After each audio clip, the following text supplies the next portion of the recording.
welcome to my channel Rue's Life. So today I'm spending some time with the chickens. It's been so wet and they have quite a good area, and we do have to keep them sort of contained. I can't free range them around the whole sort of garden or farm for a couple of reasons. One is we have two greyhounds, and greyhounds and chickens do not mix. Also, we live very rurally and there are predators here. So we've got foxes, badgers, birds of prey, and I wouldn't ever want to lose my chickens by not keeping them safe. So we have electric netting which is around the edge of the area.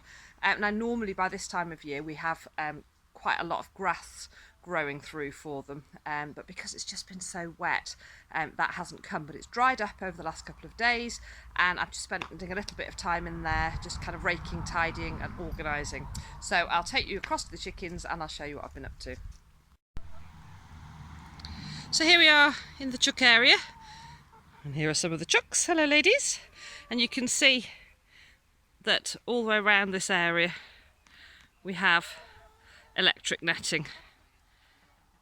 And I've found over the years that is the most successful way to keep out what we don't want in, specifically foxes and badgers. I learnt the hard way, unfortunately, many years ago. So this is a really quite a large area. We have 9 chickens at the moment, so it's a good area for them. They have plenty of water. Now water is one of the most important things for chickens. They're producing eggs daily and they do need a lot of water. So there's 2 of the galvanised water containers, and then if I just turn around, I've literally just put this one down. They have the little blue one there as well, which I've just it's been cleaned and filled and I've brought it back round. You can see there's a few kind of sort of twigs, sticks, branches lying around.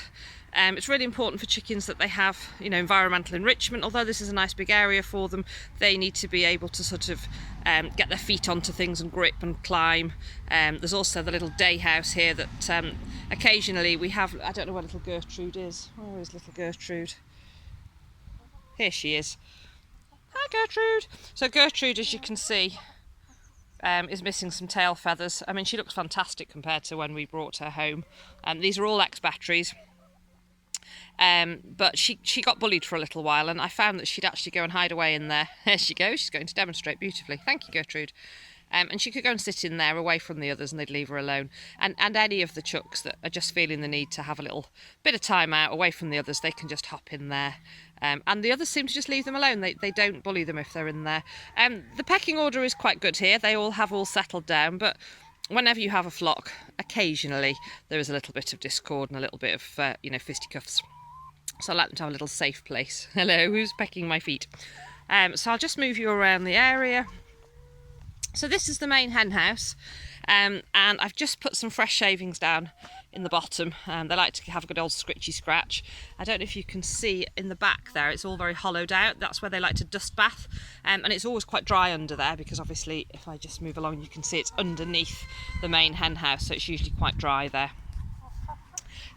We bed our chickens down on paper. So they've just had a good muck out and I've just popped some more shredded paper in. I used to bed them on shavings, but I did find we had a problem with red mite, and since we've been using the paper, we haven't had a problem. So that's why many reasons I use the shredded paper. That's a really great reason, but also it comes from work. We shred a lot of paper, and it stops it going in the landfill. Once it's been used and pooped on, we have a little bag round the corner. I'll just show you. So we muck out into this bag here, and then I take that over and pop it on the compost heap by the polytunnel, and then let it rot down. It makes a really great layer in the compost heap. Now this little A-frame here, this is just our isolation area. So if ever I have new chickens, they go in there for sort of 7 to 10 days or longer if necessary. I never put chickens straight in together. One is, you know, health reasons. If I'm concerned about health, we actually do put a little fence around the edge of that as well, so they can't touch each other, they can't touch beaks, just to stop the contact. But if ever we've got a sick chuck that needs sort of special care, we bed that out and make it nice, and we can put one chicken in there on her own if she needs nursing, and we have had to do that a few times. But I've just moved that, and you can see there's a bit of grass that was growing up through the middle, so they're having a great old time on that.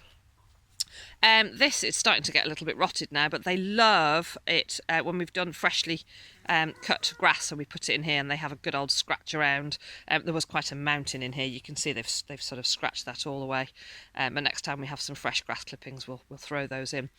So there's some grass growing in the corner there. It's starting to come around and about. This is also our orchard area. So I'll just show you. That's actually a damson tree there. I'm standing underneath an apple. There's another apple there.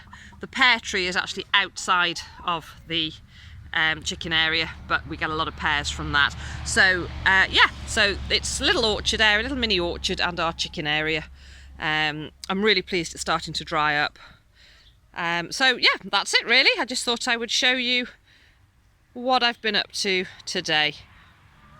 And there's my lovely ladies scritching and scratching. So thank you very much for watching. Just a little short one. I just wanted to give you a little update really on what I've been up to with the chucks. So you can hear them all clucking and scratching and having a merry old time, because we've actually got a bit of sunshine today, which is marvellous. So thank you so much for watching. I'm off to put the kettle on, have a cup of tea. I hope you're all having a lovely day wherever you are and whatever you're getting up to. Take care now. Bye bye.